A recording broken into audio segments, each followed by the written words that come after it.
to the Triple B podcast.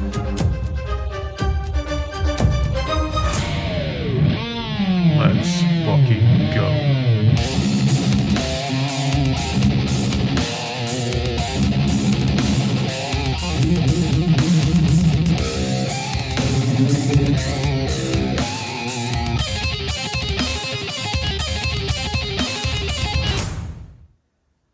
Welcome to another episode of the Triple B podcast, Bourbon, Belts, and Blockbusters, episode 5. Episode 5.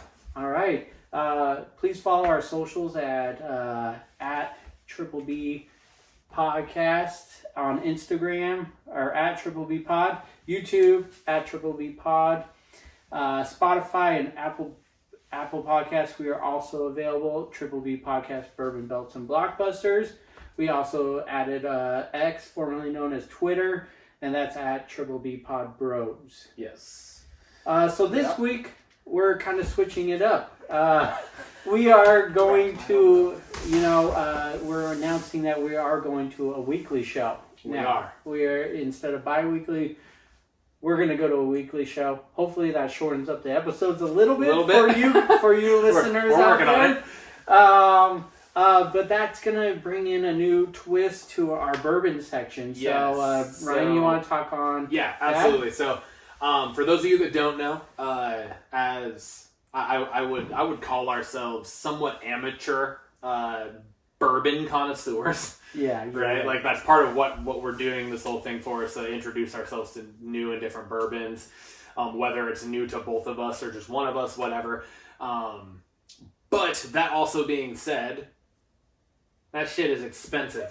Yes, it is. So we thought if we're going to weekly, it is not realistic financially for either of us right now to be able to just alternate, buy a brand new bottle of bourbon. And we're trying to the stuff that we're doing is also, we're not it's not bottom shelf. We're not spending $12 on a bottle of bourbon for this. We're trying to introduce new good bourbons to ourselves. Although the thought has crossed my mind. Absolutely. Jim Beam honey, cool. Black velvet, all right, let's go. No, but we're the idea of going to weekly, we can't. It's a little bit more difficult for us to be able to just do a brand new bottle of bourbon every week. Plus, that would mean that we have these other bottles sitting around for an extended period of time too. So what we thought would be interesting, and what you might be able to see just kind of already sitting here in our glasses, typically we start the show, we would talk for a second, and then we break out the bottle of bourbon and we pour it. What we're going to be doing now is using the bottle from last week's episode to just be a little more efficient.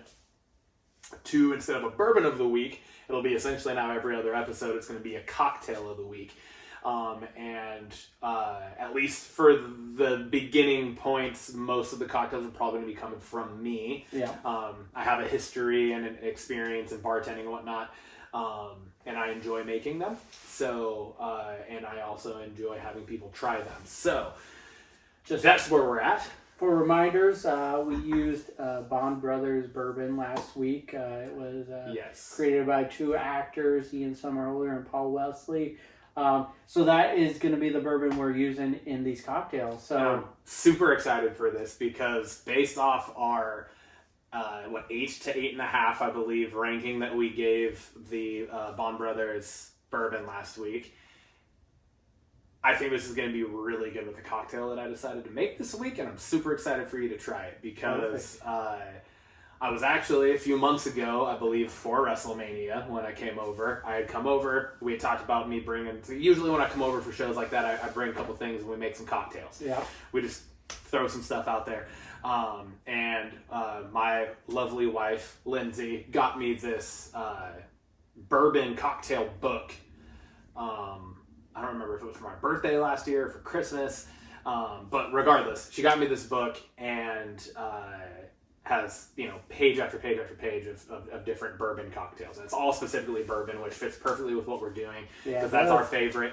And so I was going to bring the stuff to make this along with the other two cocktails that we did make, but I forgot the fucking mint for this, which when you guys hear what the ingredients to this are, makes sense as to why we couldn't make it then. So I'm excited to show this to you. I'm excited for you to try this and see how it is, and especially paired with this specific bourbon that we had last week. Yeah. So the cocktail of the week this week is a mint julep. I've never had a mint julep before. And that makes me even more excited because I had never had it before I tried it when I was trying recipes out of this book. It's super good. All right. I really enjoy it. It was one of my favorites that I've had. Cocktail-wise with bourbon, like typically I don't drink cocktails that much. I just drink bourbon on the rocks. Yeah. Or like Coors Light. Right? Like, I don't usually drink a lot of cocktails.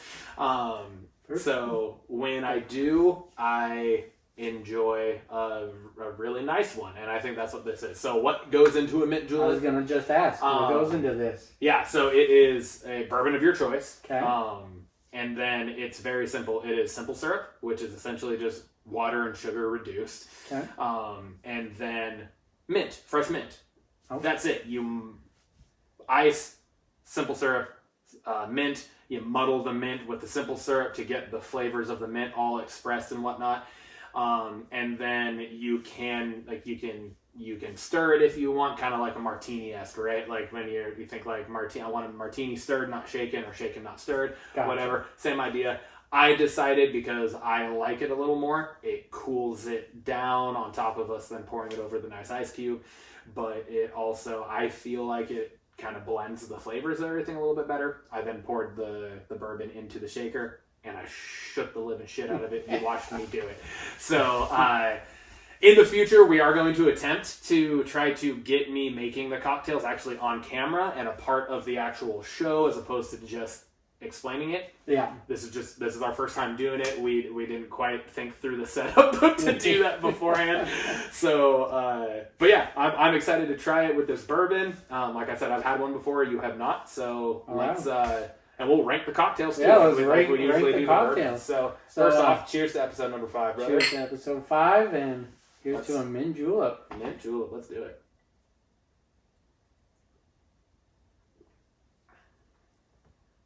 Wow.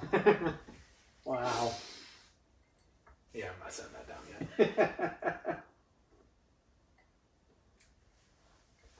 Wow, so God refreshing. Damn. Oh my lord.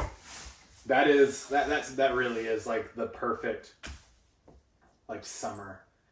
I was gonna bourbon say drink. summer bourbon drink. I don't know about you. I don't know your palate when it comes to bourbon and like a hot day. I'm not usually one to like if it's like a super hot day, like I'm drinking one of two things. Mm-hmm. I'm drinking light beer.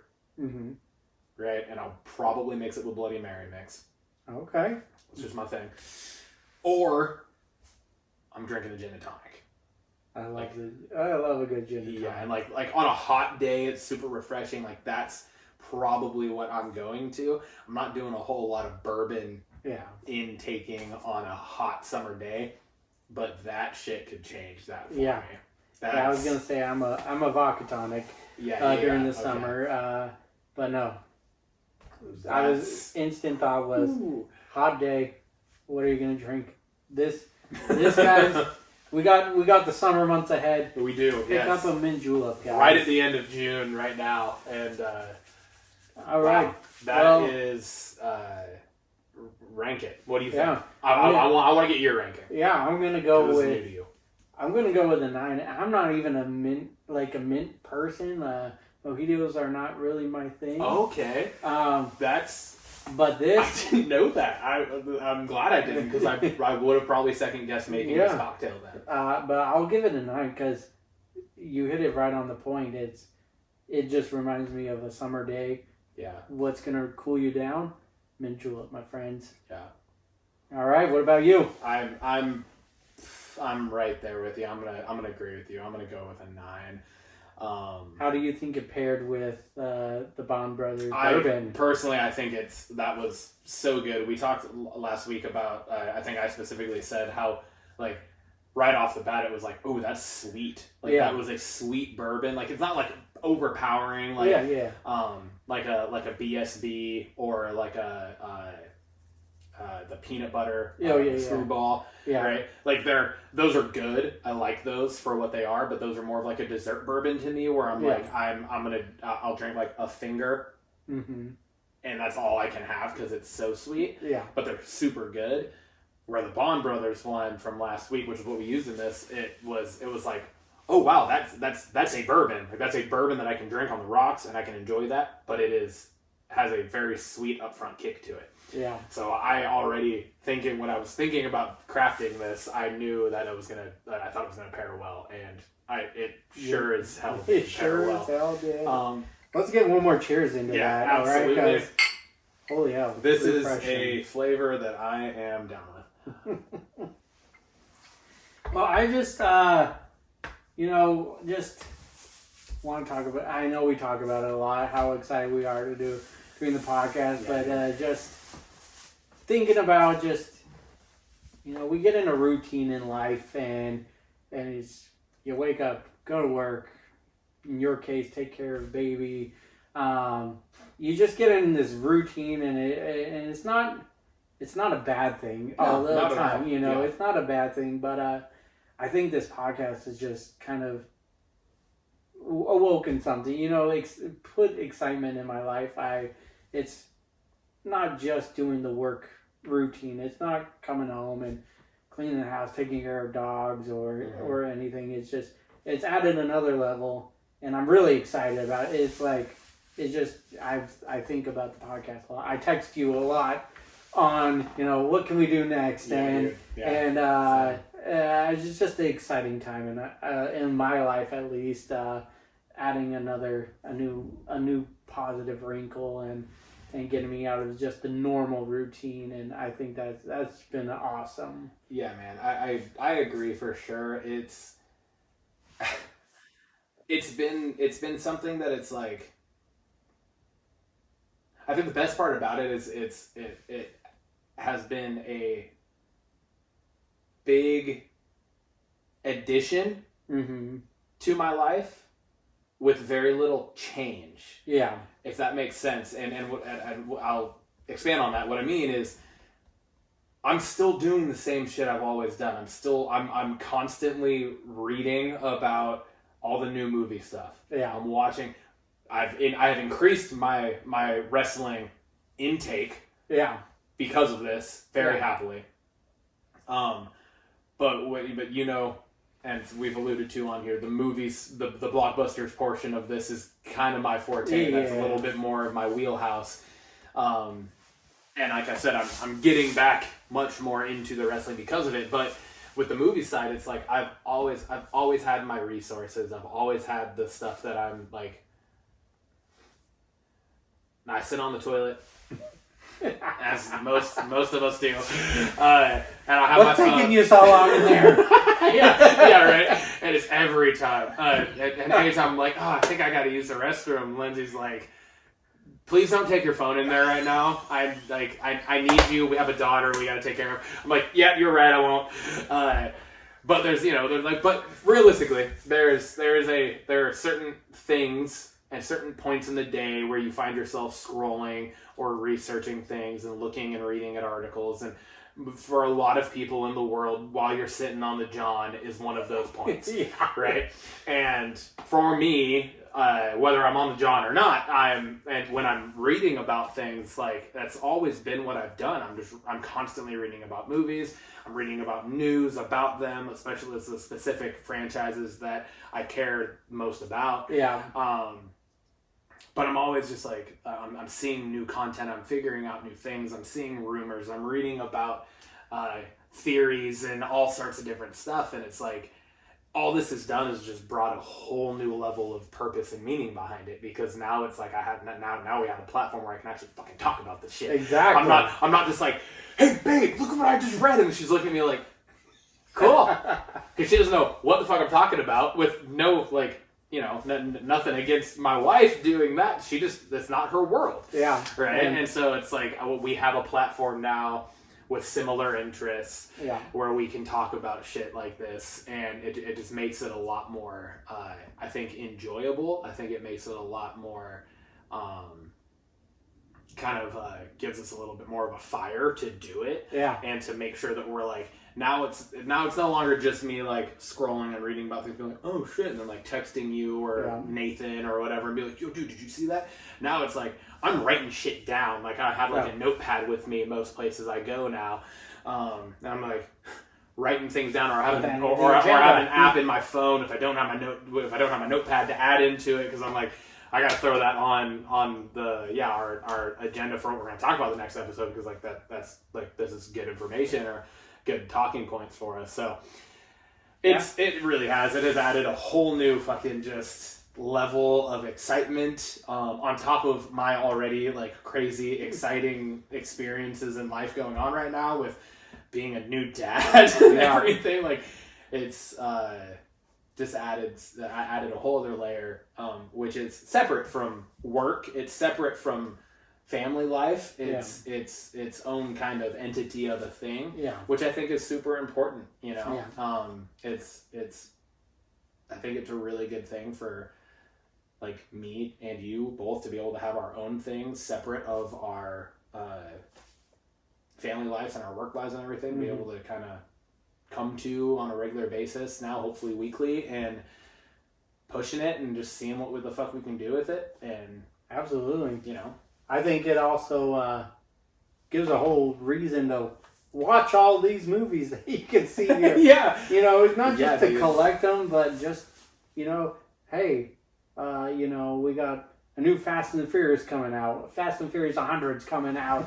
Let's rewatch them all and talk about them. But then also, it's, I think we started this as a right time. It's, we've alluded to it a million times, but a new era in WWE. It's been exciting to talk about it. It reminds me of growing up and going, did you watch Raw last night? You know, but we get to do this on a podcast now.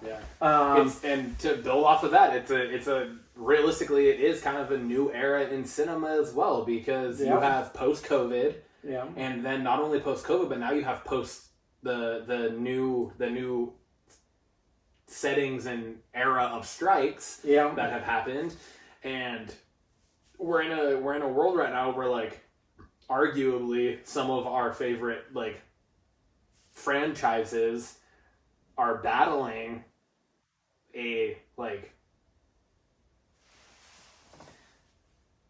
fatigue of sorts, right? Like the superhero genre is fighting right now to try to stay relevant, because it's been a certain thing for the last, but like you alluded to, years. Or what we alluded to in the last episode, it gives a chance for a new genre.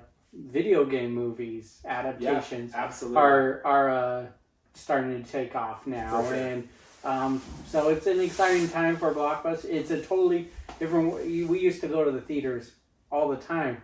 Now you can just watch it a week later, almost essentially streaming in certain cases. For sure. So it kind of takes away from that movie theater experience, but we've already done it once. We're gonna since we started this. We're gonna keep doing it, and I think that's one thing about you and me that is, it's very important to us to keep the thrill and the excitement and the nostalgia factor of going and the experience of going to the theater. Walking in with your, showing your ticket.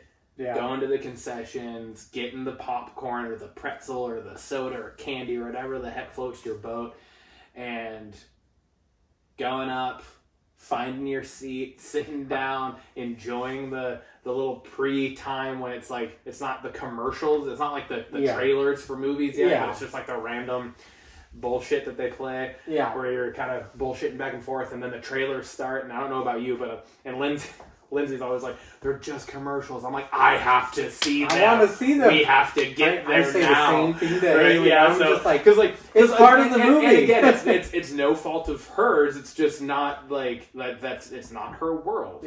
Right. She doesn't care about it as much as I do, which she doesn't need to. She doesn't have to. This is not her thing. This is my thing.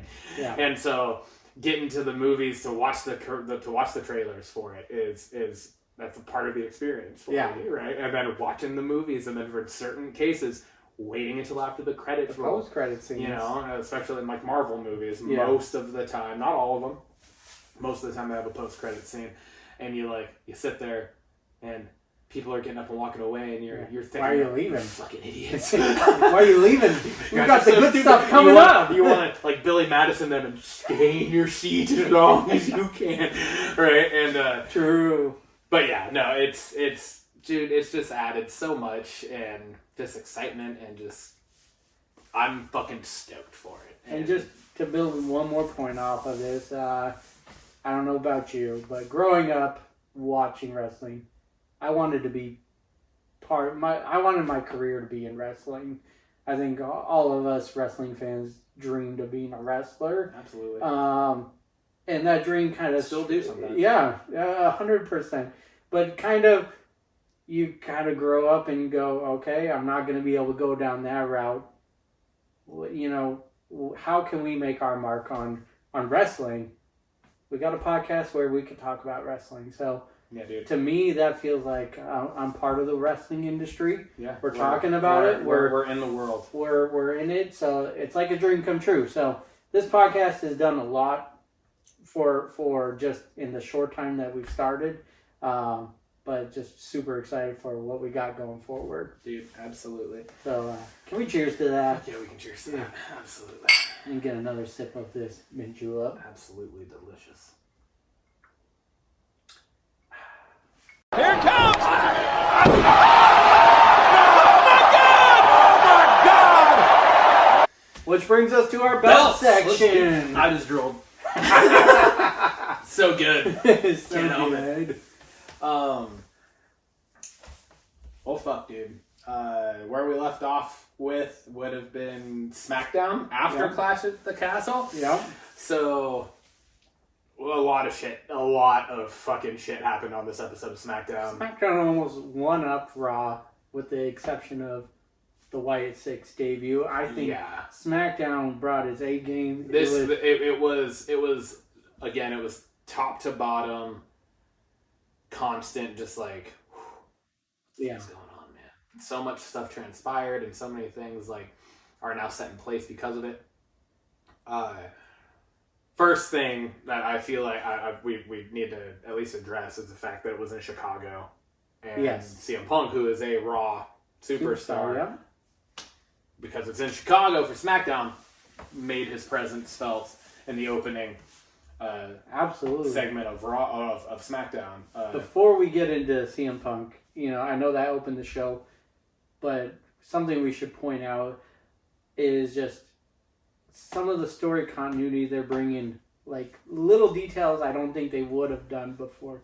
But the Wyatt Six made a big impression on Monday. So following NXT, SmackDown, security is beefed up. They're like pointing this out. Big, and then maybe possibly, which we'll get into here, a CM Punk. But anyways, I thought I'd point that out. But CM Punk opens the show in Chicago, SmackDown. Very interestingly, sitting crisscross in the middle of the ring.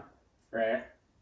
Which is just a complete callback to the pipe bombs that he has dropped in. Which, like, you think pipe bomb, that's the, kind of notorious one. Yeah. Right?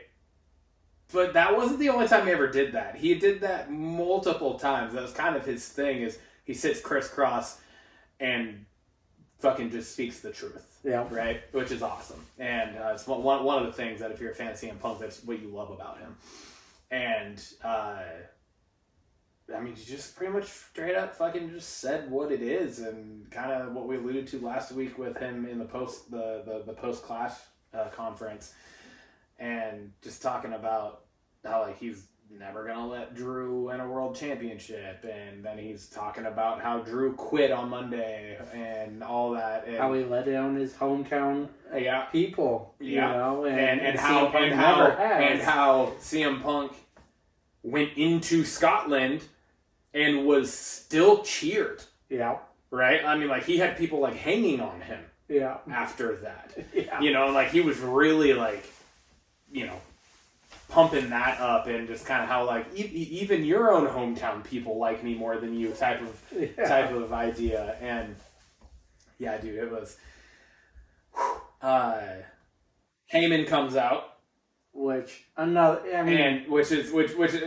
so many layers to this, right? Because yes, like CM Punk was a Paul Heyman guy at one point in his career, and ECW, and then later down the road when he was champion for quite a while there, he was a Paul Heyman guy, but they have a deep history together, and so it was like CM Punk was at Heyman's Hall of Fame. Yeah, sitting next to his kids.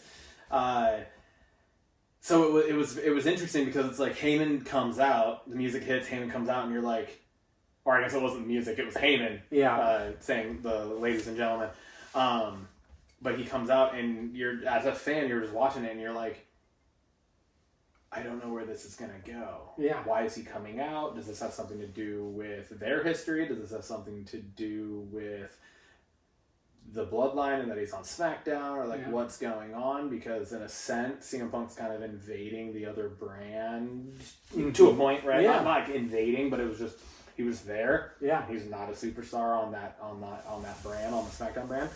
And so it was just very like, what's going on? And then it ended up very quickly being like, okay, it's the bloodline. Because it's a little bit of everything you just said. It was a little bit of everything, of everything we just said. Because they alluded to their history. And that's part of the reason why Heyman was out there, right? Is because he was like, wants to warn CM Punk. Because he doesn't want anything to happen to CM Punk. Yeah. But it very quickly ends up being like, the overall primary thing is, if you don't leave, Tama and Tonga are gonna come fuck you up, essentially. Yeah, right? Exactly. Like Solo's gonna send his hitman after you. But interestingly enough, there was another part to that where he said, "Take me with you." Yeah, take me with you. So to build on what he said, "You have you asked me if I do this, if I do this for you, you'll do something for me or whatever it was." And he said, "What was that?" And he's like, "Take me with you." And scared Heyman. Scared Heyman. Again, right? It was scared Heyman. I think Heyman is selling this. I think without Heyman, the new bloodline would... Is it exciting? Yes. Without Heyman, the original bloodline. Yeah. Like, realistically, Heyman has been the face of WWE. Yeah. Storytelling for the last few years. Adds that level to a storyline. So damn good. And it's been more than the last few years, because when he was with Brock, it's like he is so damn good. And we already talked about it, so I don't need to spend a lot of time on it. But anyways, Bloodline comes out, and some shit starts to pop off. Yeah. Right? Yeah. Talk about that. What do we got? They, lay into the CM Punk, and then we get RKO, Team RKO coming out. Hell yeah. So we see more of that building, like we were talking about from the previous episode. But RKO is coming out, but now you add in a new wrinkle. Cody Rhodes comes out. Mm-hmm. So now we got Cody Rhodes and Team RKO going against the Bloodline. Yep. Tama, Solo, and the third guy? Tonga. Yep. So we got 3 versus 3. We got New Bloodline versus Cody Rhodes and RKO. Yes. So we got that going on. Then we kind of go, that's the opening to the SmackDown. Big opening. That was quite a lot. And then we go into Money in the Bank qualifiers. So this is we got more joining Io Sky and Jey Uso. So we got on the women's side of things, Chelsea Green coming out on top. Did not see it coming. Did not, because Bianca was in the match. Yes, did not see. All accounts and purposes, winning that. You think Bianca is gonna? And the fact that they had just dropped the tag titles, you just figure they're going to put Bianca in the Money in the Bank match. Yeah. Which I think kind of goes to, kind of alludes to your point last week, which maybe they're not done with the Cargill and Bianca angle. Like I had talked about how I think it's good for them to drop the belts and maybe start moving into some single stuff, that would have been the opportunity to do that. Yeah. And obviously they didn't. They had Chelsea Green win that match, which was a shock. But I'm all for it. I'm all for it too. But maybe that then kind of brings us to potentially there being more with the Jade Cargill and Bianca Belair tag team situation going on. So, and I mean, there was a little banter between them. It was all positive, but I feel like that always leads to something down the road. So, more to come on that. On the guys' side of things, though, we have Carmelo Hayes, and then Andrade joined the mix of things. Again, Carmelo Hayes being part of it surprised me. Mm-hmm. Andrade, not so much. That one made more sense. It made more sense. It definitely made more sense. But with the peoples in those matches, so KO was in the Andrade triple threat. We had Randy in there, and there was Solo telling Paul Heyman, these two cannot win Money in the Bank qualifiers. Yeah. So on paper it makes sense, but the way Carmelo won, I was just like, wow. I was shocked by that win, and then Andrade. So we got Jey Uso so far. We got Carmelo Hayes and Andrade in that match. I mean, you put those three in a triple threat match alone, it's going to be good. It's going to be a good fucking match. It's going to be a good match. And we still have three other motherfuckers to add into this. To add to it.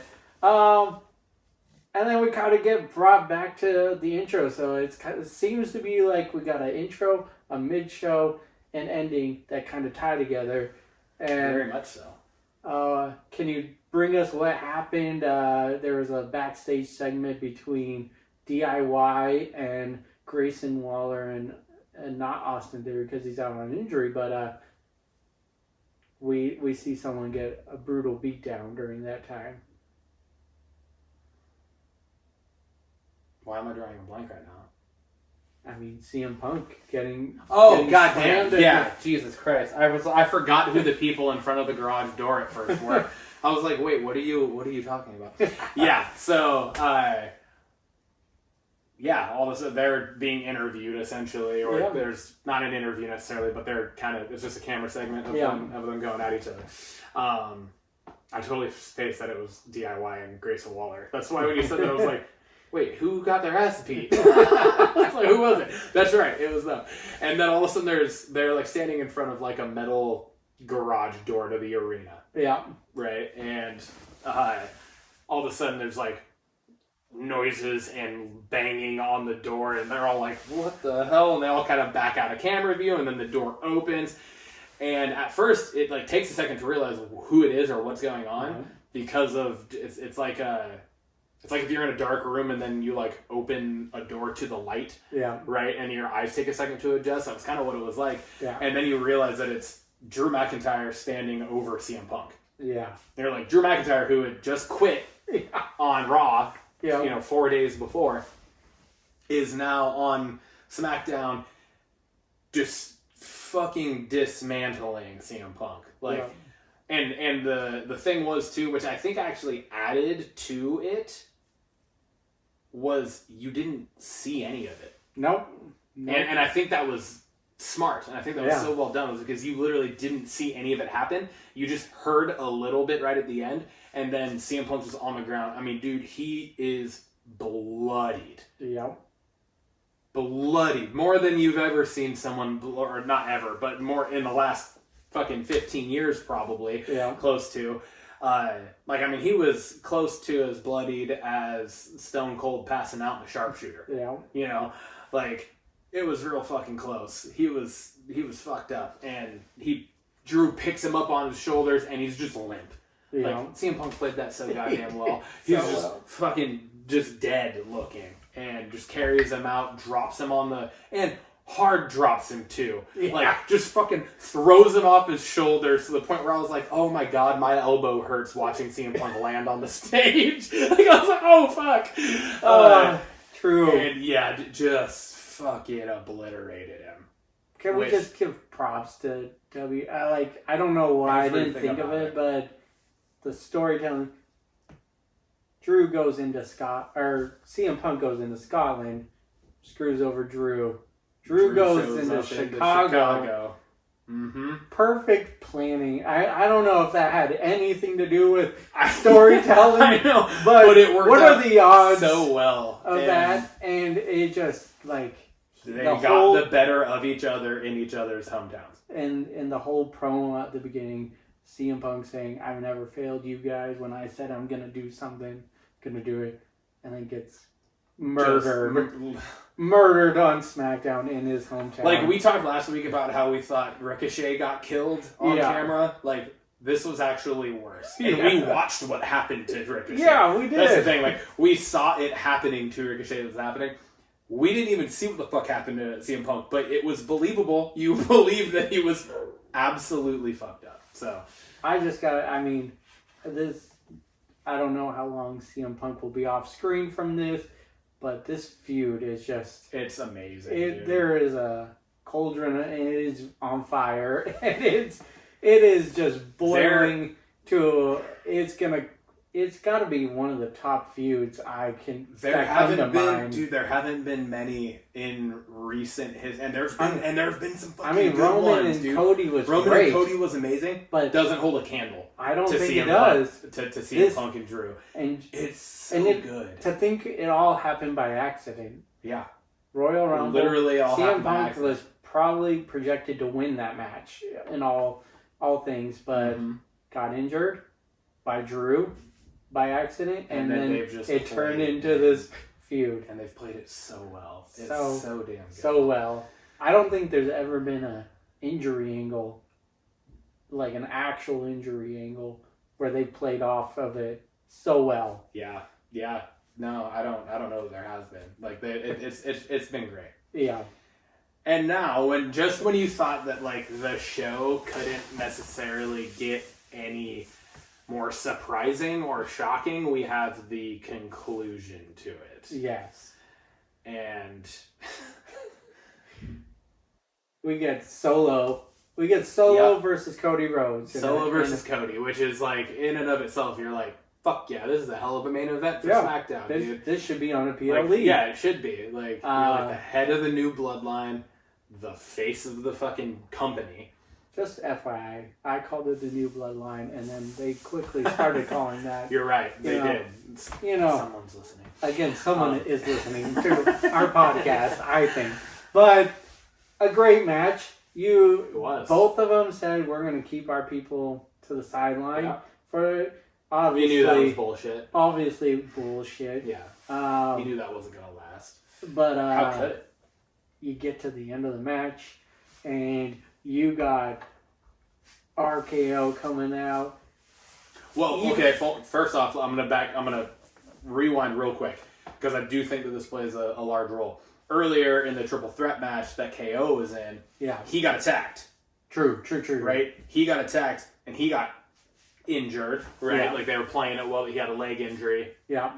Because then this leads to when they're coming out. Right? So Cody gets jumped by Tama and Tonga. Like usual, the hitman, right? Yeah. He gets jumped.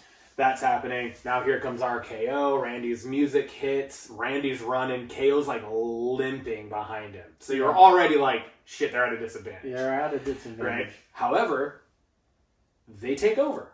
Yeah. They fucking clear the ring of Tama and Tonga.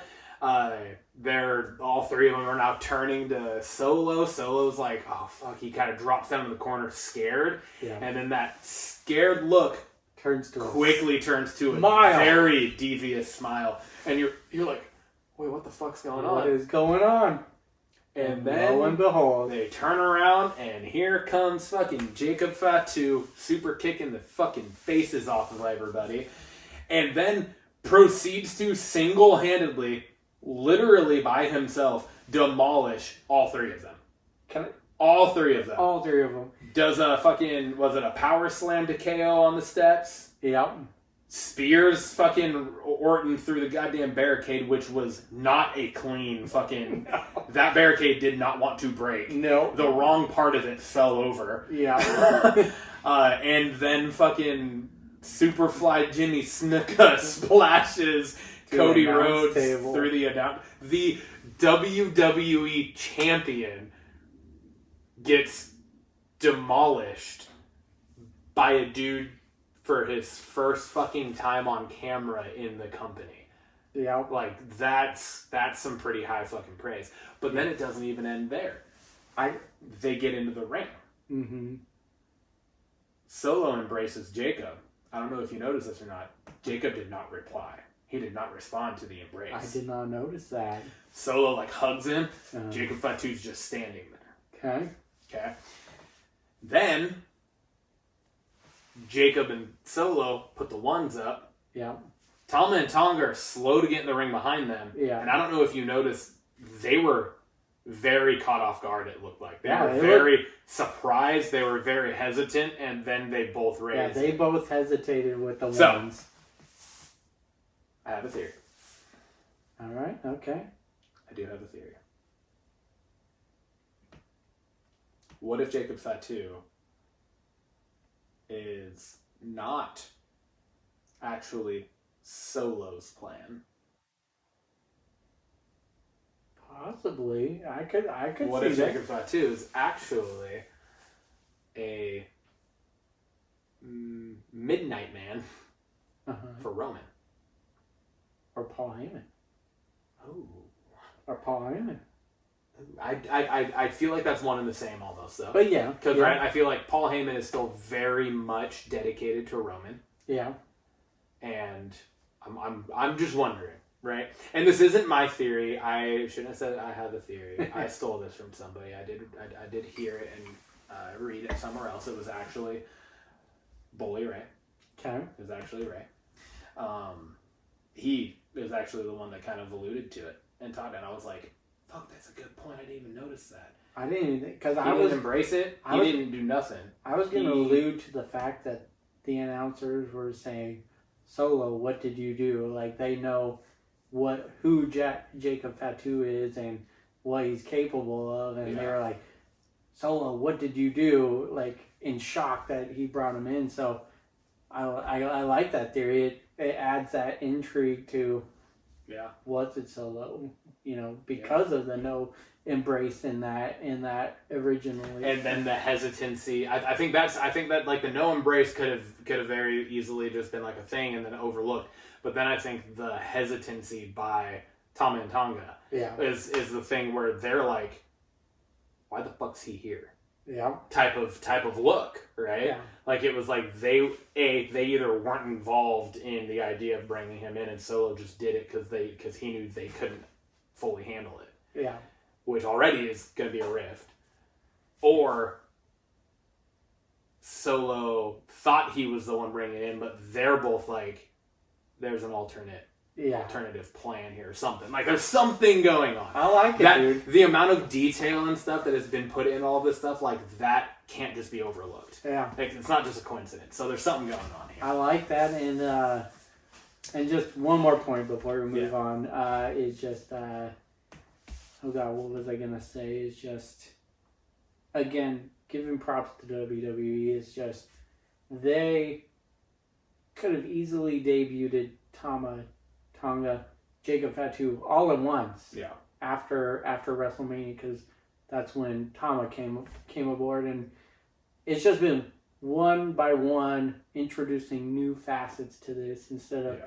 I think in an old regime, this would have been a one-off surprise, and that would have been it. So, but just wrinkle after wrinkle getting added into this storyline. So all right, going on to brings Raw. us to Raw this past Monday. Yeah, and few things. Drew starts the show. Shows up, crashes Raw, if you will, because he technically had still quit. Yeah. Right before this, goes on a whole promo. Right? Yeah. Talking about what he did with addressing him attacking Punk on SmackDown. Alludes to the fact that he is going to,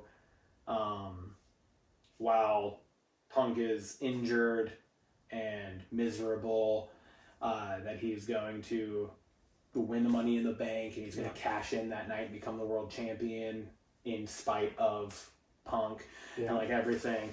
Then it kind of leads to a backstage segment of McIntyre being told by Adam Pearce that you have to qualify for Money in the Bank. Like, you don't just get to be added to it, which pisses McIntyre off. Yeah. But that leads to a triple threat match that's coming Monday. Yeah. Between Braun Strowman,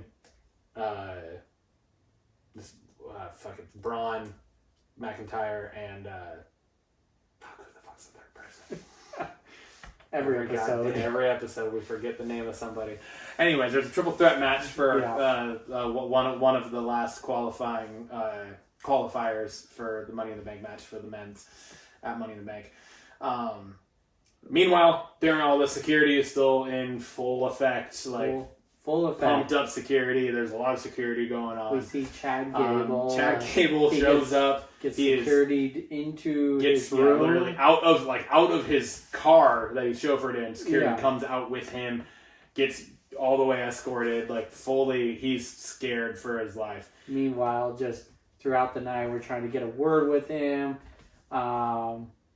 But they, I was like, oh, he got killed last Monday. How is he going to be in his Money in the Bank? I don't remember if we actually fully addressed that in last episode when the Wyatt 6 debuted. But Chad Gable was like the one superstar that they actually like zoomed in on. That was one of the like presumed to be dead people backstage when the Wyatt 6 debuted. So that's where this whole thing kind of stems from. Is Chad Gable is now like terrified. He is alive and well, but he's terrified, scared, like wondering what the hell's going on. And along with everybody else, like nobody knows what's going on with the Wyatt 6 because it's just like they're like, what the fuck's going to happen? That's why security. So, but he's cleared to wrestle, which I was concerned about. Like, he had a triple threat match qualifier for the Money in the Bank, but cleared to wrestle.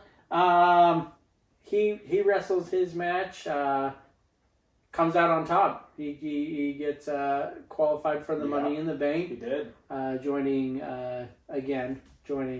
Jey Uso, Andrade, and Carmelo Hayes. So we got 4 of the 6 participants. But immediately following his match, get some more shenanigans going on. Yeah, the lights go out. He's standing in the ring. The lights go out, fog starts to roll in, you see the fireflies light up around the arena, and then all of a sudden you see somebody slide into the ring, which happens to be Nikki Cross again, in her creepy-ass character that I'm in love with. It's so good, but Gable gets out of the ring, right? Immediately. Nothing happens to Gable in this segment, but she then really creepishly kind of makes her way back out of the ring, holding this box, and hands it off to the announce table at Michael Cole. And then that's kind of it. It just kind of, she goes away, the lights come back on, everything like, what the fuck? Goes to commercial, comes back, Michael Cole kind of addresses what just happened, says that he was given a box with a VHS tape in it, right? Which is, well before these bad boys were a thing, before Blu-ray and DVD, VHS tapes, and so he leads trying to find a place, trying to find a VCR essentially to be able to play it. But the interesting thing to note also, it was addressed to Pat McAfee. And earlier in the day, we find out that Pat McAfee's not part of the show.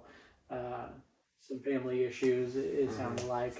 But on the Pat McAfee show, I believe there was a little glitches going on as well. So maybe further down the road, we see Wyatt 6 interfering with Pat McAfee somehow. But yeah, got a tape and play going on out there. Brings us to the Intercontinental Championship, and Braun Breaker now confirmed getting his shot at Money in the Bank against Sami Zayn. But I'm still a little lost because Sheamus and Ludwig are like, I know they're feuding, but it's also tied into Sami and Braun. They seem to be interfering in all of each other's. And I think it was. I don't think it's going to, because it wasn't like Sammy interfering in any of their stuff, and it wasn't Braun interfering in any of their stuff. It was those two interfering in both matches with Braun. Okay. So I think that was Braun's point of being like, listen, I'm sick of this shit. Like, give me my title. I would have beat both of them, which probably was true, realistically. Now I feel like it's going to kind of separate to personal over business with Sheamus and Ludwig, because it's now it's personal between those two. So I feel like title is kind of out of sight for them. That makes which sense. brings us to now Braun getting the shot with Sammy, which is going to be an amazing match. It's going to be very amazing. excited. Like, Sammy keeps finding himself on the underhanded side of these bouts and feuds, and he always makes them interesting. Him versus Roman, him versus Gunther, now him versus Braun. He is the underdog in every single one of these. Yeah. Because just physically, he's not close to any of them. Yeah. But Hart, got all of it. he outdoes everybody, right? Yeah. So, and in-ring talent and everything is amazing. So, yeah, that's that. We're excited for that one. I think that brings us to more Judgment Day. I know that this is a big favorite of yours going on. I do. It is. I love it. I absolutely love what's going on with the Judgment Day. We are falling more and more into a Judgment Day dysfunction. Something is going to happen. Something's going to turn. I feel like they've teased dysfunction, but now I think it's finally coming to a boil, and Liv Morgan, again, is at the center of it all. Yeah. But who is she really aligned? Like, is she really after Dirty Dom? So we'll get to that, right? We'll get to that. But first, I think we got to address the Seth Rollins, Damian Priest. Oh, yeah, promo. The promo for the match that they had decided was going to happen the previous week. Because there's a new stipulation in place now, right? And that is if Priest wins, Rollins will not get a title shot again while Priest is champion. True, yeah. However, if Rollins wins, Priest now has to leave the Judgment Day. He's done with the Judgment Day. Prove that he can do it all on his own. Prove that he can do it on his own. And I think Damian Priest's response to that was the biggest part of the entire thing. That was a pipe bomb in itself. Yeah, it was a pipe bomb in itself, because that now alludes to what we're talking about with the Liv Morgan stuff and the interference and all of that we'll get to here further down the line. But Priest said, the Judgment Day needs me more than I need them. Yeah. You have a deal.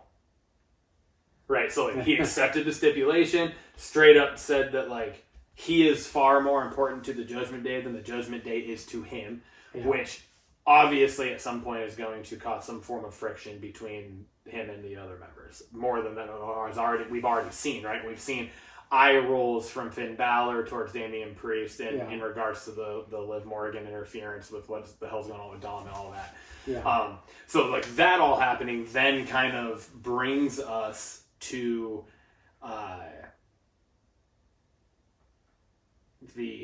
I guess actually Gunther made his presence felt during that promo. So before we move forward. And you know, you said, you texted me about, I want to see Rollins versus Gunther at SummerSlam. So I said I think this whole thing kind of sets up. So it was that whole promo. Yeah. And then so that promo mixed with then Gunther coming out and saying just kind of like, hey, good luck to you guys, blah blah blah, whatever, but the winner will see me down the line at SummerSlam, because he won King of the Ring, so he has a match already set at SummerSlam for the world heavyweight title. And so that whole thing, I was just like, this just set it up with the stipulation that Damian accepted, and the fact that he said what he said. It sets it up for, my opinion, Finn to screw Damian at Money in the Bank. Start obviously a feud there. Yeah. Seth win the title back, because what I texted you was, We all know that Seth versus Gunther is the fucking world title match we want at SummerSlam, not Priest versus Gunther. And I would have to agree, but then you saying that brought me back to even before Mania happened. There was Gunther coming out and addressing Seth Rollins. He was basically saying, or no, it was after WrestleMania, but basically saying, I want to come after that title. And the seeds were already set for a Seth versus Gunther match. So, so that definitely, I think you're onto something there. With something happening at Money in the Bank here. Yep. And then we'll get a little bit more into the Judgment Day stuff here in a few, but first, some more Money in the Bank qualifiers proceeded to happen. We had Lyra end up winning her triple threat match to join the ranks of Chelsea Green and Io Sky. Another surprising win. Another shocking win, but also, again, it's like that women's that women's Money in the Bank match is turning out to have potential. Yes. Because it's now, you're looking at names that are like, I mean, Io was the champion for a little bit. But you got Chelsea Green in it now. Now you have Lyra, who's still up and coming, essentially. Yeah.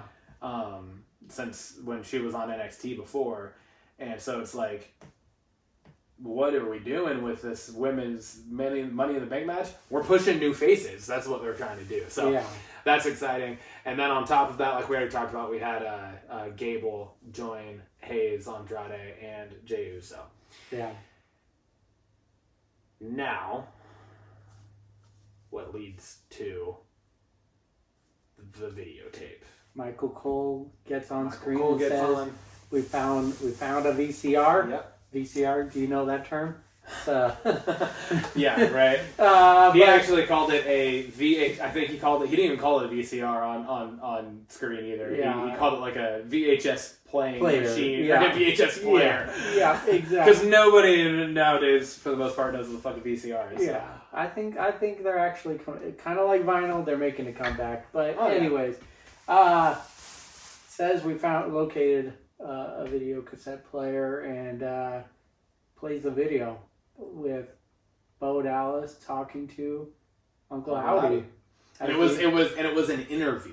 It was an interview, which was very interesting, and I thought it was really well done. It was literally Uncle Howdy interviewing Bo Dallas about the passing of Bray Wyatt, which was shocking. And it was that was wild. It was like, oh my god, they're utilizing Bray's actual death in the return of Uncle Howdy and like the character arc and all of this stuff for his brother Bo Dallas, and so it was like that was. I got emotional during it. Same, like straight up, same. Because and I think it's easy to do that, and that's why that segment probably played so well. Is just because it's real. Yeah. Like it is real. It isn't them like making something out of nothing. It is them making everything out of a real fucking thing that happened. And the points they were getting across in the interview, just saying you're just living off of his legacy. And yeah, it was Uncle Howdy like almost tearing Bo Dallas apart to a point, and then Bo like defending it. Yeah, because that's I think they're playing to probably some actual shit that they've heard or read online where it's that's what I was gonna say. I think how the fuck are like? What do you guys? You guys are just using Bray Wyatt's death now to like push yourself, and it's like, fuck you, come on. And that's kind of what they're hinting at, I think. And I think that kind of shoving it in those people's faces. I think Uncle Howdy was playing that part of the internet community, saying the negative things about this storyline and going, fuck you guys, we're doing this, and Bo, so like again, just super emotional while being just unbelievable segment. It was great. That was an A plus for sure. You know, it's hard to follow up what they did on the Raw previous week. Oh my gosh! But that video, I think, covered.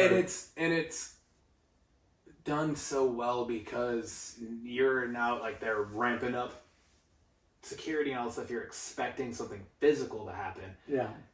And then it doesn't happen, and that happens. Yeah. So it's, like, shocking in and of itself that that's the way they went about it. Mm-hmm. How it happened, the info that they used to portray it, all of it was just like, holy shit. Yeah. You know? So it was shocking. It was a curveball you didn't expect in any way. And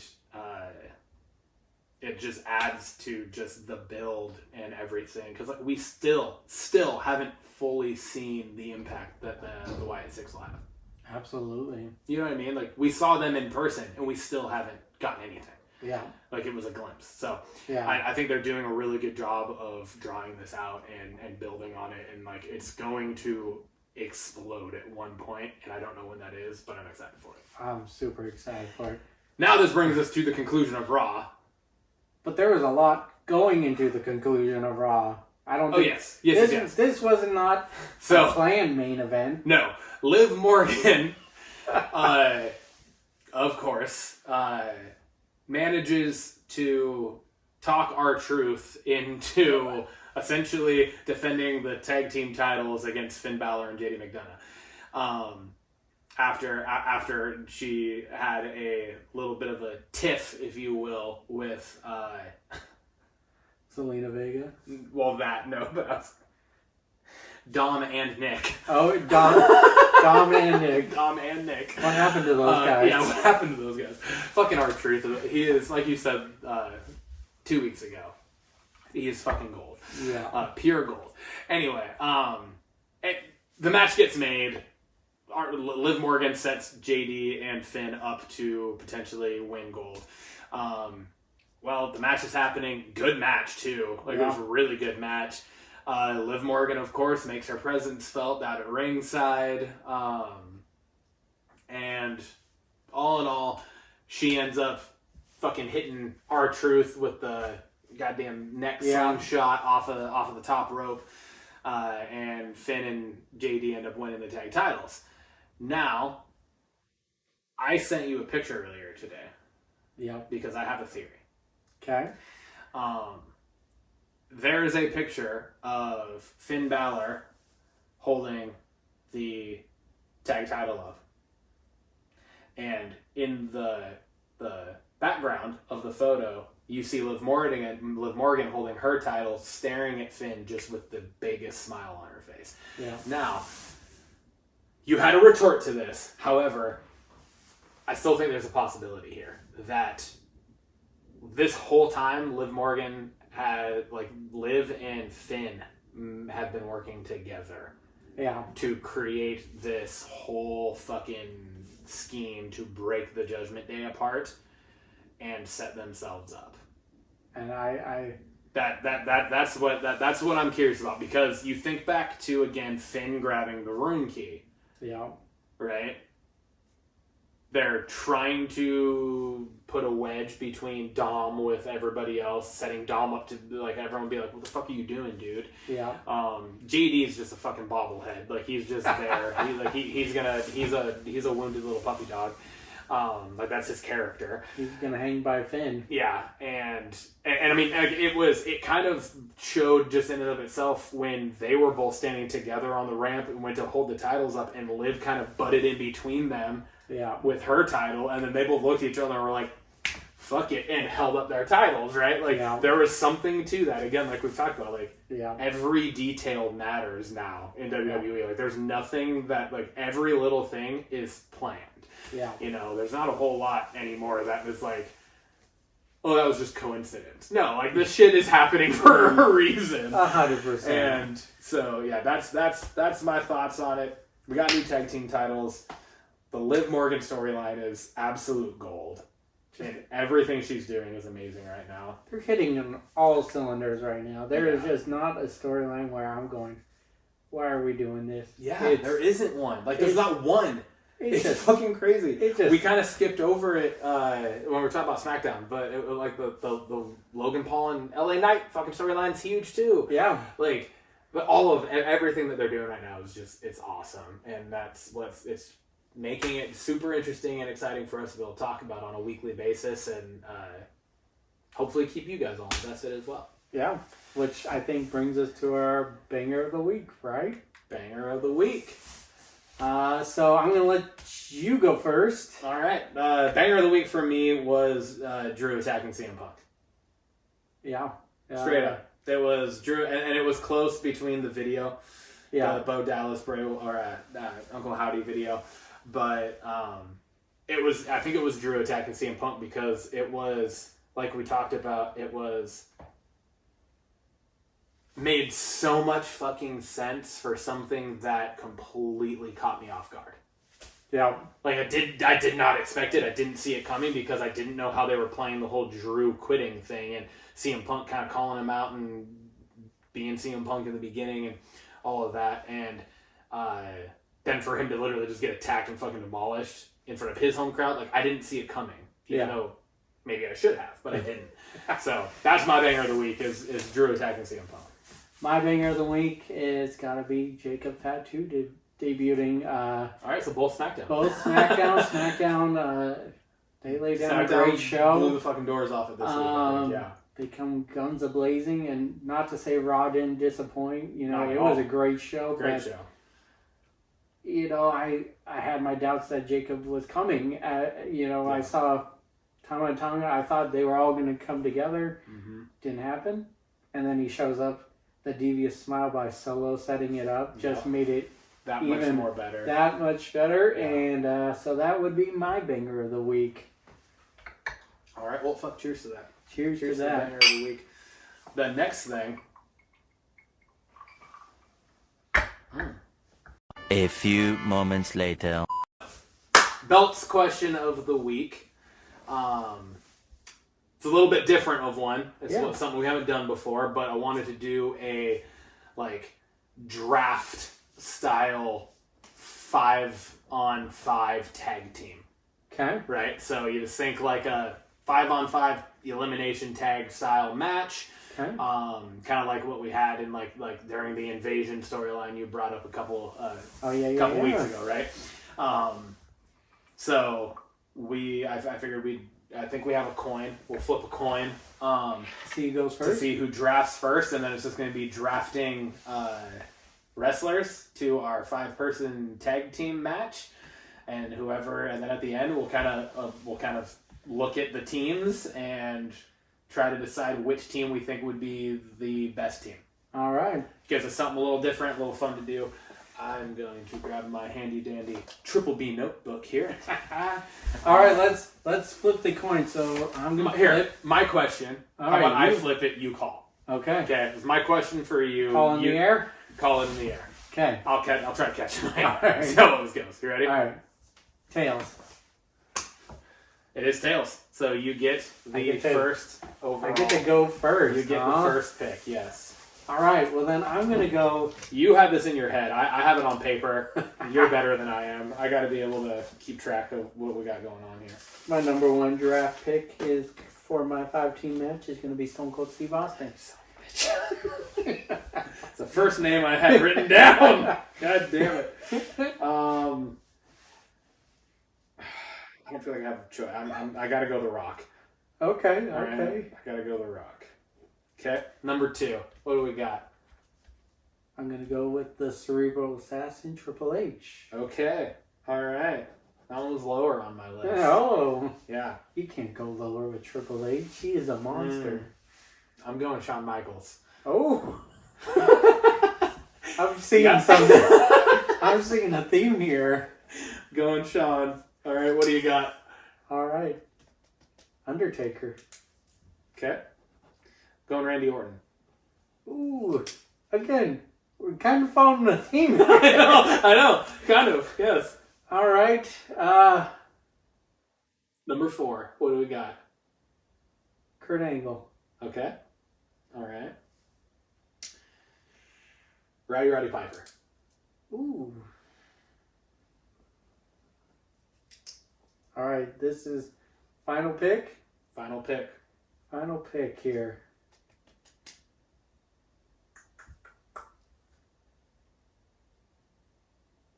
I'm going to go with Brock Lesnar. All right. So I got Rock, Orton, Michaels, and Rowdy Piper. You have Stone Cold, Triple H, Undertaker, and Brock. Fuck. Wait, Stone Cold, Triple H, Undertaker, Brock. Who's your fifth? Didn't you just say it? Brock was your fifth. Because you went first. Oh, Kurt Angle. Kurt Angle, right. Kurt Angle. Oh, God. Stone Cold, Triple H, Kurt Angle, Taker, Rock, Brock. Oh, man. Okay. Going Chris Jericho. Y2J. All right. Okay, so Rock, Orton, Michaels, Y2J, Rowdy Piper. One of these things is not like the others. I love Rowdy Piper. He is one of my all-time favorites. So I was And like, I think he's a lot of yeah, wrestlers' favorites. Yeah, I think a lot of people are inspired by So I think him. that was that was a good point because I was like, I had Ultimate Warrior written down. I was like, you could have gone Hulk Hogan, Macho Man, but I was like, realistically, if you're looking at like a group with like someone to hold their own, I'm going Rowdy. I think all day long. So those five against Stone Cold, Triple H, Kurt Angle, The Undertaker, and Brock Lesnar. Fuck. I mean, I drafted on who could crush your team's ass. So yeah, I mean, like physicality wise, I think you win. Like purely just based on brute strength. I think potential in-ring ability. I think I win. yeah, I mean, Kurt Angle makes a really. He's talent-wise on my team. Very much so. But I have Michaels, Orton, Rock, and Y2J. Not even counting Rowdy Piper. Those are four of the greatest in-ring performers of all time. I'm just saying that's going to be an epic match right That's there. a fucking great match. Honestly, I don't even know ranking-wise if we can even figure that out because I would go to bat for my team as you would for yours. But it was still fun to do. It would be kind of cool. I don't know if we would actually get this or not. But if anyone of our fans wants to hit us up on our socials and decide which team they think would be best, Team Timmy or Team Ryan, which team they think would win that match, I would love for you guys to let us know. And I think we got one of our next social media posts and questions. Absolutely. So may the best team win. May the best team win. I love it.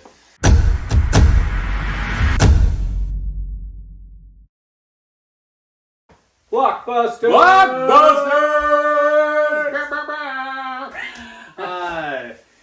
So yeah, Blockbusters.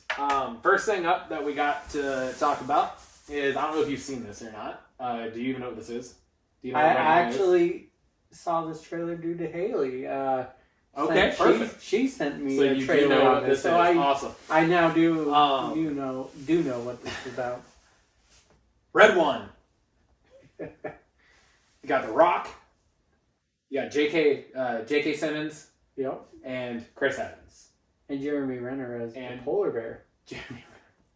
I didn't even know that.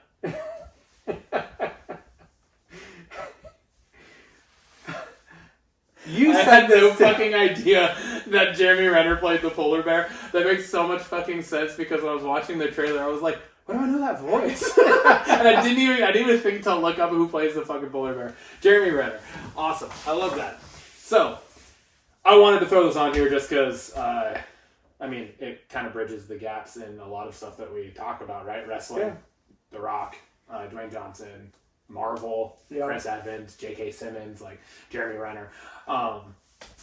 So yeah, and it was also, I know we're both men of the holidays. Yeah, we do enjoy the holidays quite a bit, and I realize it's June. We're 6 months away from Christmas. However, this movie comes out in November. It is a straight up Santa movie. J.K. Simmons plays Santa. Something happens. The trailer you don't really know what it is that happens, but Santa goes missing. All of a sudden he's gone right before Christmas, and then The Rock is kind of tasked with trying to find him. They bring in Chris Evans' character, who's some sort of like special detective guy or something. Yeah.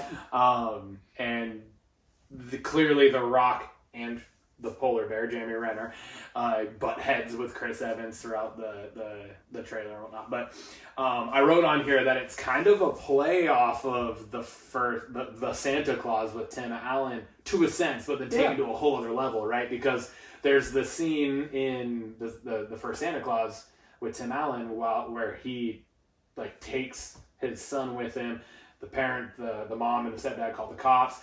He ends up going to jail, and then the North Pole like sends the little mission of like Mission Impossible elves to break him out of jail, right? Yeah. So it's kind of a parallel there that I was just like, oh, that's kind of interesting, but it's taken to a whole other level now to where it's like it's not a Mission Impossible group of elves, it's The Rock and Chris Evans, The Rock and Captain America trying to find fucking Santa Claus. Yeah. And I read a little more about it because I was like the red one, and then she sent the trailer. And it sounds like they are going to try to make this into a franchise, so possibly. Oh, okay. See, I didn't even read it. I didn't even read about it. I saw the trailer. I was like, we got to talk about this. Adding in new holiday characters, I'm assuming, because you do see some of the other characters in the trailer, like Krampus. I know he's tied to Christmas, but could easily see it going any other direction. Absolutely. But I'm sure it will depend on how well the movie does. But I did read they're trying to make it into a franchise. That would be dope. That'd be awesome. I love it. I love it already. Speaking of Chris Evans and Captain America, this brings me to our next topic of Captain America 4 minus Chris Evans. So Anthony Mackie now coming back, reprising his role as the new Captain America from Captain America and the Winter Soldier Disney Plus show. Yeah. But the big part about this that I really want to talk about is Giancarlo Esposito. He is cast in that movie. Yep. He has been, like, it's been known that he's been cast in a Marvel role. It's still unsure of, like, nobody knows what the role he is playing is yet. Mm-hmm. But it has been now confirmed that he's, like, the big bad of Captain America 4. So we don't know what that is yet. We have no idea what the character is going to be. There's a lot of potential in different areas, and I do think it was very interesting because I read and watched the interview with him. Where he said two very interesting things. Okay. He said his character that he plays is a straight and total badass. Yeah. Where, if you know who Giancarlo Esposito is, he has played characters before, like his most well-known characters are from Breaking Bad. Yeah. And Breaking Bad, The Mandalorian, and The Boys. Yeah. He's kind of one of the bad guys in The Boys, but he's not a super villain in The Boys. Gotcha. He's just a regular dude. Yeah. Same as his role in Breaking Bad. He's just kind of a regular dude that is a bad guy. Mandalorian's a little different. He's a Star Wars bad guy. Right? Yeah. But still he's not like Darth Maul or Darth Vader level. Yeah. Not quite, right? Like, some might argue that, but he's not. He's not that level of a villain. So badass, I was like, ooh, that's interesting, because you haven't seen him as a physical badass before. And really? I know we've talked about him on our first episode. Yeah.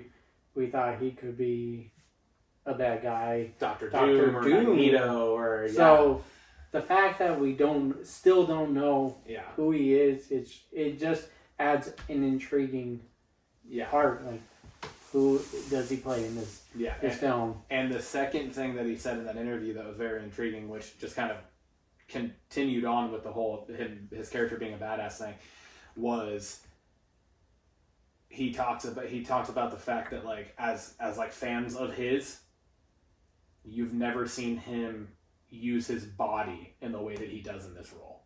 Gotcha. So it's like, it sounds like it's like a physical like role. So I'm like, I don't know what the fuck this is gonna be. So I'm very interested and very intrigued in that, and I just thought it would be a decent talking point. Just kind of bring it up, just kind of float it, and be like, I don't know who it is, because even like Doctor Doom's, he is, but also isn't at the same time. Like I don't know that you would describe Doctor Doom as like a physically imposing threat. Yeah, right. It's more of like a mental, and his physical abilities, like the powers that he got from the radioactive, the cosmic radiation. Magneto is also not like uberly physically. Yeah. But he kind of plays that mental. But it's the mental game, and his abilities then also do cause like the physical chaos. But it's also still more of like that's his mind. Yeah. He is a very powerful mind person because he's moving shit with his head. Yeah. So I'm like, fuck. And like, I will be the first person to admit I am very low level when it comes to Captain America comic book villains. Yeah. Like, I don't know a ton of them outside of Red Skull. Yeah. Right? Like, and Winter Soldier. Like, those are like the two that I really know, and really I only know them because of the movies, honestly. Like, so I'm like, it could totally be something or somebody that I don't know of, but part of me is like, I hope it's on a grander scale. Mm-hmm. And that Giancarlo Esposito is going to be a part of like a long-term thing with Marvel, because he's just such a great actor. True.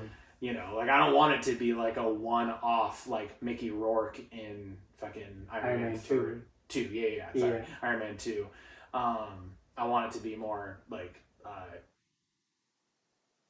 Thanos or a Loki, right? Yeah. Like a Loki where he was like a good bad guy, but a bad good guy.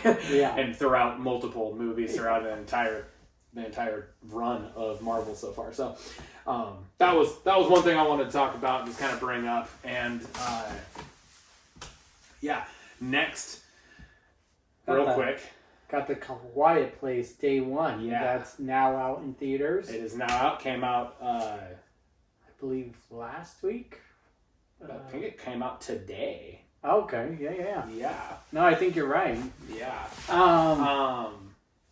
So yeah. And anyways, it's out now in theaters. The trailer looks amazing. Yeah. Have you watched the trailer? Have you seen the other two? I've seen the other two. You have? And the trailer, and this movie is obviously a prequel. It's a prequel to the first one. Yeah. Well, yeah, the first two. Yeah. Where the first one and then the second one was like a direct follow up to the first one. Now this one, it's a prequel. It's called Quiet Place Day 1. Yeah. And I think what is super intriguing about this is because it's the whole it's the very beginning of the invasion by the aliens that hunt by noise. Yeah. Right. They don't have eyes. They just hunt by noise. And no one knows. And nobody knows that. Quiet. Yeah, nobody knows that. And it's in the big city. Yeah. That, I think, is the biggest thing where it's like, we haven't seen that yet in the franchises. It's in a very large populated area. Yes. So I'm super excited about that. And it has, I can never remember her full name, but the main actress in it was in, I'm pretty sure it's the same actress that was in, Us. Oh, yeah. I can't remember her damn name. But then it has, why do we do this? He's gonna play the goddamn Human Torch in the Fantastic Four. Fuck me. Anyways, it has two people in it. That's a really good fucking description. Anyways, so I think you're just saying you're excited. I'm excited for the movie. The actors in it are great. John Krasinski is still involved in producing it. It is a different director. Yeah. But he still played a role in, I believe, writing it, and he's producing it. And yeah, the franchise all around is just great. I'm really excited for that. I think in movie world where we're getting some of the same things over and over again. Quiet Place kind of changed that. It's not like the others, which is nice. It's fresh. Yes. It's a fresh take on the horror, thriller, sci-fi genre. Absolutely. So really excited about that one. Which brings us to another Marvel segment. I texted you not late, but yesterday. So this is a brand new topic. But there's a new podcast out there, the official Marvel podcast, and which is super exciting. Yeah, and Kevin Feige was a guest on that, and really dropped a few or confirmed some stories that were out there, and the one thing I really took away from that was the Fantastic Four, which he seems to be the most excited about. Yes.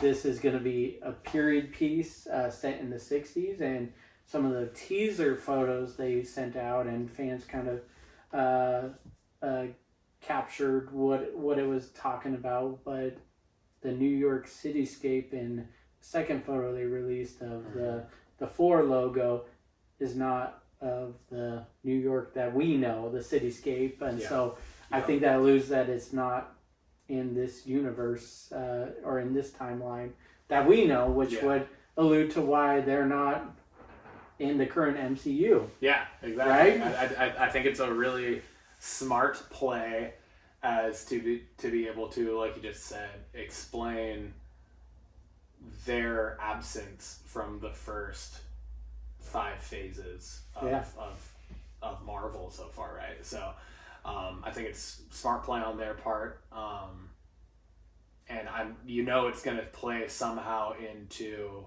them, like the whole Secret Wars thing in the not the next Avengers movie, but the one after that, where with the comic book storyline with that, it's like it's pulls characters from all these different universes to Battle Earth or whatever it is, and then they all fight it out or whatever, and I think that it'll be a good way for them to like introduce the Fantastic Four from a different universe, but then ends up essentially getting pulled into the main timeline. So there's that.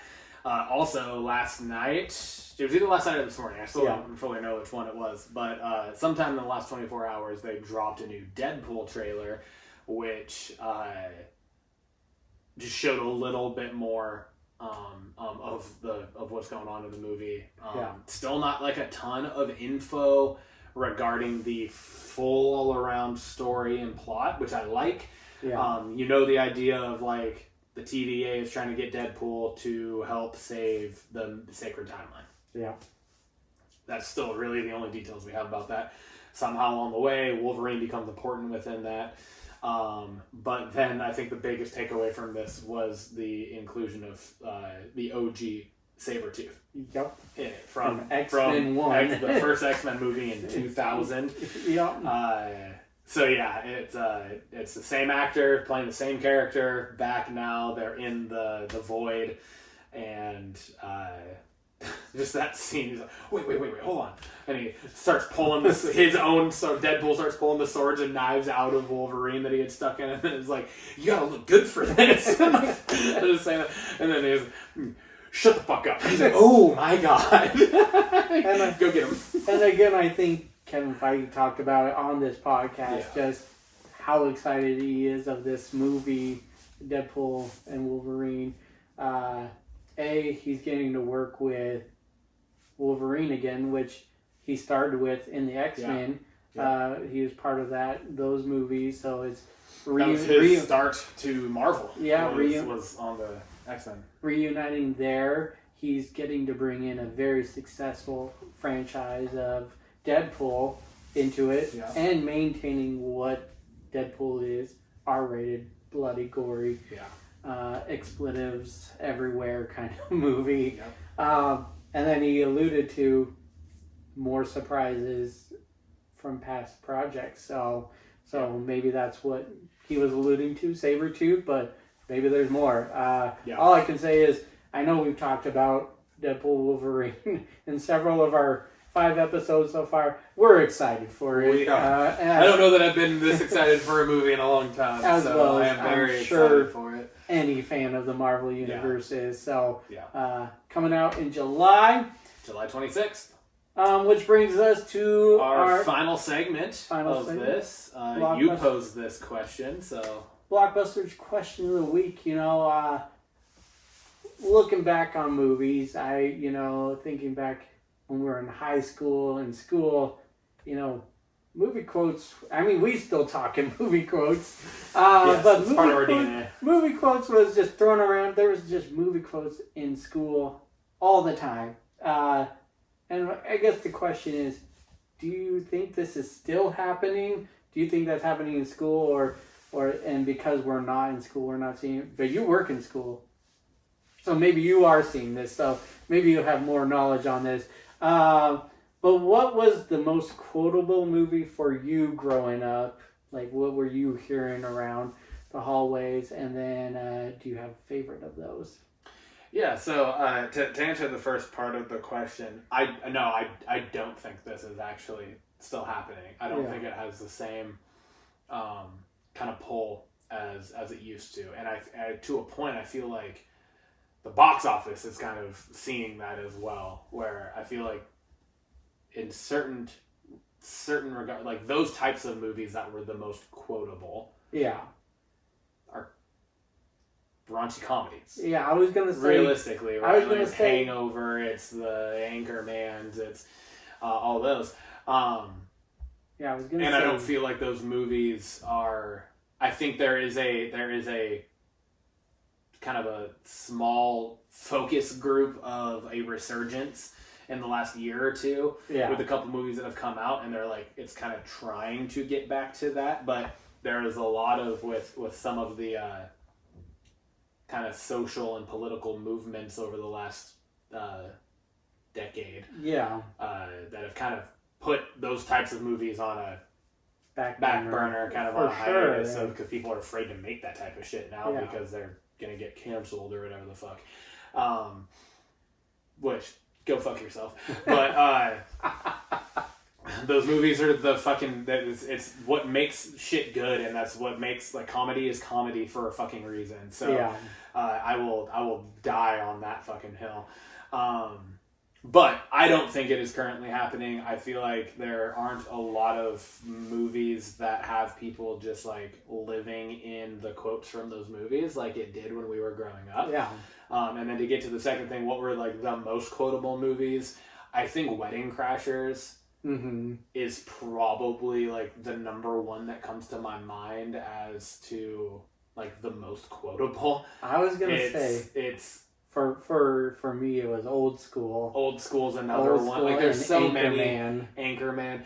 And you think about the commonalities between those. A lot of the same actors. Yeah.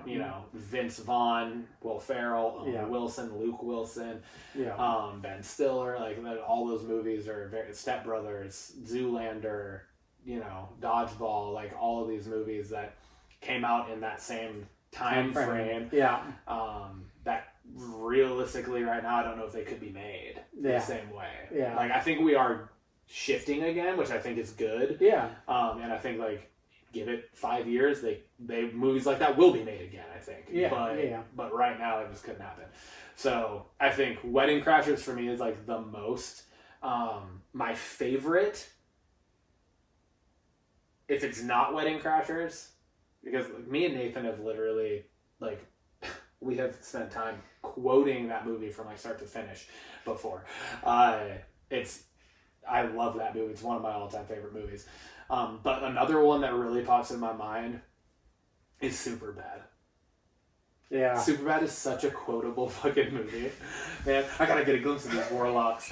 There's just so many things in that movie that just make it so quotable. So like I think if I'm going to have two different answers for the two different questions, it would be Wedding Crashers for the most quotable and Superbad for my favorite. Okay.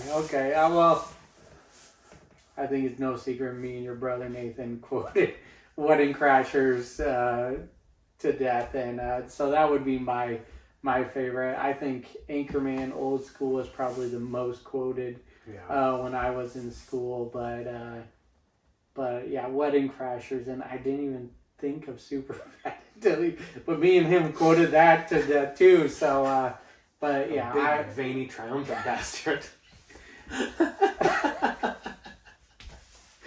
But Wedding Crashers for sure.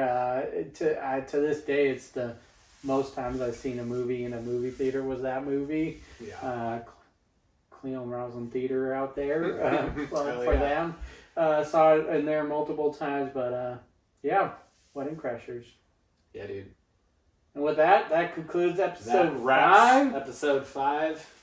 Cheers. To the Mint and Julep. Cheers to episode 5, and cheers to the Triple B podcast.